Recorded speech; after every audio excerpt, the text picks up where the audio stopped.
ಸ್ನೇಹಿತರೆ, ಇವತ್ತಿನ ವಿಡಿಯೋದಲ್ಲಿ 2026ರ ಹೊಸ ವರ್ಷದಲ್ಲಿ ಕುಂಭ ರಾಶಿಯವರ ಉದ್ಯೋಗ ಮತ್ತು ಹಣಕಾಸಿಗೆ ಸಂಬಂಧಪಟ್ಟಂತೆ ಯಾವ ರೀತಿ ಇರುತ್ತೆ, ಗ್ರಹಗಳ ಸ್ಥಾನ ಯಾವ ರೀತಿ ಇರುತ್ತೆ, ಅದರಿಂದ ಏನೆಲ್ಲ ಪರಿಣಾಮಗಳಾಗುತ್ತೆ, ಏನೆಲ್ಲ ಶುಭ ಫಲಗಳು ಸಿಗುತ್ತೆ ಅನ್ನೋದನ್ನು ಇವತ್ತಿನ ವಿಡಿಯೋದಲ್ಲಿ ತಿಳಿಸ್ಕೊಡ್ತೀನಿ. ಹಾಗಾಗಿ ಈ ವಿಡಿಯೋನ ಎಲ್ಲೂ ಸ್ಕಿಪ್ ಮಾಡದೆ ಕೊನೆವರೆಗೂ ನೋಡಿ. ಹಾಗೆ ನೀವೇನಾದರೂ ನಮ್ಮ ಚಾನಲ್ಗೆ ಹೊಸಬರಾಗಿದ್ದರೆ ದಯವಿಟ್ಟು ಈ ಕೂಡಲೇ ಸಬ್ಸ್ಕ್ರೈಬ್ ಮಾಡ್ಕೊಳ್ಳಿ. ಸ್ನೇಹಿತರೆ, 2026ರ ಹೊಸ ವರ್ಷ ಇನ್ನೇನು ಹತ್ರ ಬರ್ತಾ ಇದೆ. ಜ್ಯೋತಿಷ್ಯ ಶಾಸ್ತ್ರದ ಪ್ರಕಾರ ಈ ಹೊಸ ವರ್ಷ ಹಲವಾರು ಗ್ರಹಗಳ ಸ್ಥಾನ ಬದಲಾವಣೆಯಿಂದಾಗಿ ಶುಭ ಯೋಗಗಳನ್ನು ಸೃಷ್ಟಿ ಮಾಡುವಂತಹ ವಿಶೇಷವಾದಂತಹ ವರ್ಷವಾಗಿದೆ. ಲಕ್ಷ್ಮೀನಾರಾಯಣ ಯೋಗ, ಗಜಕೇಸರಿ ಯೋಗ, ಬುಧಾದಿತ್ಯ ಯೋಗ, ರವಿ ಯೋಗ ಹಾಗೂ ಶುಕ್ರಾದಿತ್ಯ ಅಂತ ಯೋಗಗಳು ಕೂಡ ಈ ಹೊಸ ವರ್ಷದಲ್ಲಿ ರೂಪುಗೊಳ್ತಾ ಇದ್ದಾವೆ.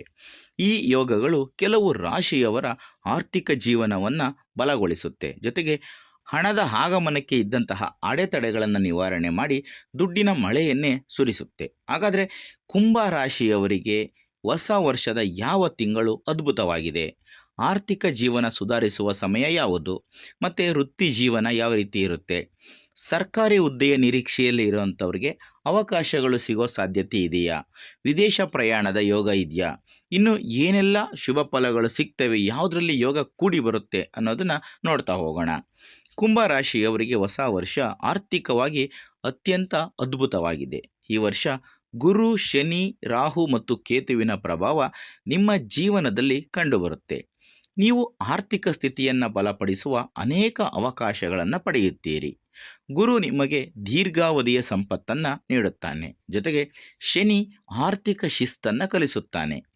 ರಾಹು ವರ್ಷವಿಡೀ ನಿಮ್ಮ ಕೆಲಸದ ಉತ್ಸಾಹವನ್ನು ಹೆಚ್ಚಾಗುವಂತೆ ಮಾಡುತ್ತಾನೆ. ಆದರೆ ಕೇತು ಮಾತ್ರ ಸಂಬಂಧಗಳಲ್ಲಿ ಕೆಲವೊಂದಷ್ಟು ಏರಿಳಿತಗಳನ್ನು ತರ್ತಾನೆ.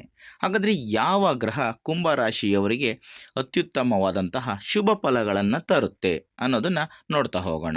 ಈಗ ಮೊದಲಿಗೆ ವರ್ಷದ ಆರಂಭದ ದಿನಗಳಲ್ಲಿ ಕುಂಭ ರಾಶಿಯವರ ಆರ್ಥಿಕ ಜೀವನ ಯಾವ ರೀತಿ ಇರುತ್ತೆ ಅಂತ ನೋಡೋಣ. 2026ರ ಮೊದಲಾರ್ಧ ನಿಮಗೆ ಸಾಕಷ್ಟು ಪ್ರಯೋಜನಕಾರಿಯಾಗಿರುತ್ತದೆ.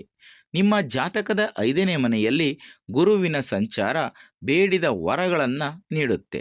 ಹೀಗಾಗಿ ಈ ಅವಧಿಯಲ್ಲಿ ನಿಮ್ಮ ಸೃಜನಶೀಲತೆ ಉತ್ತುಂಗದಲ್ಲಿರುತ್ತೆ. ಕಲೆ, ಸಂಗೀತ, ಬೋಧನೆ, ವಿಷಯ ರಚನೆ, ಬರವಣಿಗೆ ಮತ್ತು ನೃತ್ಯ ಕ್ಷೇತ್ರಗಳಲ್ಲಿ ಕೆಲಸ ಮಾಡುವವರು ಈ ಸಮಯದಲ್ಲಿ ಆರ್ಥಿಕ ಲಾಭವನ್ನು ಪಡೆಯುವ ಸಾಧ್ಯತೆ ಇದೆ.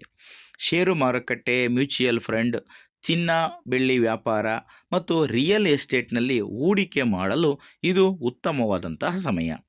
ನಿಮ್ಮ ಲಾಭದ ಮನೆಯ ಮೇಲೆ ಗುರುವಿನ ಅಂಶವು ನಿಮ್ಮ ಗಳಿಕೆಯನ್ನು ಹೆಚ್ಚಿಸುತ್ತೆ. ಅಲ್ಲದೆ ಈ ಸಮಯ ಮನೆ, ವಾಹನ, ದುಬಾರಿ ವಸ್ತುಗಳ ಖರೀದಿಗೆ ತುಂಬ ಅನುಕೂಲಕರವಾಗಿದೆ. ಆದರೆ ಯೋಚಿಸದೆ ಹಣವನ್ನು ಹೂಡಿಕೆ ಮಾಡುವುದು ಈ ವರ್ಷದಲ್ಲಿ ನಿಮಗೆ ಪ್ರಯೋಜನಕಾರಿಯಾಗುವುದಿಲ್ಲ. ಆಲೋಚನೆ ಮಾಡಿ ಮುಂದುವರಿಯುವುದು ತುಂಬ ಒಳ್ಳೆಯದು. ಇನ್ನು ವರ್ಷದ ಮಧ್ಯ ಮಾರ್ಗದಲ್ಲಿ ಕುಂಭ ರಾಶಿಯವರ ಆರ್ಥಿಕ ಜೀವನ ಯಾವ ರೀತಿ ಇರುತ್ತೆ ಅಂತ ನೋಡೋಣ. ಕುಂಭ ರಾಶಿಯವರಿಗೆ 2026ರ ಹೊಸ ವರ್ಷದ ಮಧ್ಯ ಮಾರ್ಗ ಅನೇಕ ಆರ್ಥಿಕ ತೊಂದರೆಗಳನ್ನು ನಿವಾರಿಸುತ್ತದೆ. 2026ರ ಜೂನ್ ತಿಂಗಳಲ್ಲಿ ನಿಮ್ಮ ಜಾತಕದ 6ನೇ ಮನೆಗೆ ಗುರು ಪ್ರವೇಶ ಮಾಡುತ್ತಾನೆ. ಇದು ಬಹಳ ಶುಭ ಗಳಿಕೆಯನ್ನು ಹೊತ್ತು ತರುತ್ತದೆ. ಈ ಅವಧಿಯಲ್ಲಿ ನಿಮ್ಮ ಸಾಲ ಕಡಿಮೆಯಾಗುತ್ತದೆ ಮತ್ತು ಹೊಸ ಸಾಲಗಳನ್ನು ನೀವು ಸುಲಭವಾಗಿ ಪಡೆಯಬಹುದು. ಅಲ್ಲದೆ ವೃತ್ತಿ ಜೀವನದ ವಿಷಯದಲ್ಲಿ ಪ್ರಮುಖ ಅವಕಾಶಗಳನ್ನು ಸಹ ಇದು ತರುತ್ತದೆ. ಉದ್ಯೋಗದಲ್ಲಿ ಇರುವವರಿಗೆ ಅನಿರೀಕ್ಷಿತ ಸಂಬಳ ಹೆಚ್ಚಳವಾಗುತ್ತದೆ. ಬಡ್ತಿ ಅಥವಾ ಹೊಸ ಅವಕಾಶಗಳು ಕೂಡ ಸಿಗುವ ಸಾಧ್ಯತೆ ಇದೆ. ಗುರುವಿನ ಶುಭ ಸ್ಥಾನವು ಕಾನೂನು ವಿಷಯಗಳಲ್ಲಿಯೂ ಪರಿಹಾರವನ್ನು ನೀಡುತ್ತದೆ. ದೀರ್ಘಕಾಲದಿಂದ ಬಾಕಿ ಇರುವ ಪ್ರಕರಣಗಳು ನಿಮ್ಮ ಪರವಾಗಿ ತೀರ್ಪು ಬರುವಂತೆ ಮಾಡುತ್ತದೆ. ಇದಲ್ಲದೆ ವಿದೇಶದಲ್ಲಿ ವ್ಯವಹರಿಸುವ ಅವಕಾಶಗಳು ನಿಮ್ಮ ಮನೆ ಬಾಗಿಲಿಗೆ ಬರುವ ಸಾಧ್ಯತೆ ಇದೆ. ಸರ್ಕಾರಿ ಹುದ್ದೆಯ ನಿರೀಕ್ಷೆಯಲ್ಲಿರುವವರಿಗೆ ಜೂನ್ ತಿಂಗಳಲ್ಲಿ ಹಲವಾರು ಅವಕಾಶಗಳು ಬರುವ ಸಾಧ್ಯತೆ ಇದೆ. ಇನ್ನು ವರ್ಷದ ಅಂತ್ಯ ಭಾಗದಲ್ಲಿ ಕುಂಭರಾಶಿಯವರ ಆರ್ಥಿಕ ಜೀವನ ಮತ್ತು ಕೆಲಸಕ್ಕೆ ಸಂಬಂಧಪಟ್ಟಂತೆ ಯಾವ ರೀತಿ ಇರುತ್ತೆ ಅಂತ ನೋಡೋಣ. 2026ರ ಕೊನೆಯ 2 ತಿಂಗಳುಗಳು ಕುಂಭ ರಾಶಿಯ ವ್ಯಾಪಾರ ಪಾಲುದಾರಿಕೆಯಲ್ಲಿರುವವರಿಗೆ ತುಂಬ ವಿಶೇಷವಾಗಿರುತ್ತದೆ. ಈ ಸಮಯದಲ್ಲಿ ಗುರು ನಿಮ್ಮ 7ನೇ ಮನೆಯಲ್ಲಿ ಇರುತ್ತಾನೆ. ಇದು ನಿಮ್ಮ ಕೌಶಲ್ಯಗಳನ್ನು ಅಭಿವೃದ್ಧಿಪಡಿಸಿ ಹೊಸ ವಿಷಯಗಳನ್ನು ಕಲಿಯಲು ನಿಮಗೆ ಅವಕಾಶಗಳನ್ನು ಒದಗಿಸುತ್ತದೆ. ಈ ಸಮಯದಲ್ಲಿ ನೀವು ಆತುರದ ನಿರ್ಧಾರಗಳನ್ನು ತೆಗೆದುಕೊಳ್ಳುವುದನ್ನು ತಪ್ಪಿಸಬೇಕು. ಯಾವುದೇ ಒಪ್ಪಂದಗಳಿಗೆ ಸಹಿ ಹಾಕುವ ಮೊದಲು ಕಾನೂನು ಕಾರ್ಯವಿಧಾನಗಳನ್ನು ಪೂರ್ಣಗೊಳಿಸಿಕೊಳ್ಳುವುದು ಬಹಳ ಮುಖ್ಯ. ನಿಮ್ಮ 2ನೇ ಮನೆಯಲ್ಲಿ ಶನಿ ವರ್ಷ ಪೂರ್ತಿ ಮೀನ ರಾಶಿಯಲ್ಲಿ ಇರುತ್ತಾನೆ. ಇದು ಹಣ, ಉಳಿತಾಯ, ಕುಟುಂಬ ಮತ್ತು ಆಸ್ತಿಗೆ ಸಂಬಂಧಪಟ್ಟಂತಹ ಮನೆ. ಶನಿಯ ಈ ಸಂಚಾರವು ನಿಮ್ಮನ್ನು ಆರ್ಥಿಕವಾಗಿ ಶಿಸ್ತುಬದ್ಧಗೊಳಿಸುತ್ತದೆ. ಇದು ಅನಿಯಂತ್ರಿತ ಖರ್ಚು ಅಥವಾ ದುಡುಕಿನ ಖರೀದಿಗಳನ್ನು ತಡೆಯುತ್ತದೆ. ಇನ್ನು ರಾಹು ವರ್ಷ ಪೂರ್ತಿ ನಿಮ್ಮ ಮೊದಲ ಮನೆಯಲ್ಲಿಯೇ ಇರುತ್ತಾನೆ, ಅಂದರೆ ನಿಮ್ಮ ರಾಶಿಯಲ್ಲಿಯೇ ಇರುತ್ತಾನೆ. ಇದರಿಂದಾಗಿ ಆತುರದ ಅಥವಾ ದುರಾಸೆಯ ನಿರ್ಧಾರಗಳನ್ನು ತೆಗೆದುಕೊಳ್ಳಬಾರದು. ಇದು ನಷ್ಟವನ್ನುಂಟು ಮಾಡುವ ಸಾಧ್ಯತೆ ಇದೆ. ಇನ್ನು 7ನೇ ಮನೆಯಲ್ಲಿ ಕೇತುವಿನ ಉಪಸ್ಥಿತಿಯು ಸಂಬಂಧಗಳಲ್ಲಿ ಕೆಲವು ಸವಾಲಿನ ಸಂದರ್ಭಗಳನ್ನು ಸೃಷ್ಟಿಸಬಹುದು.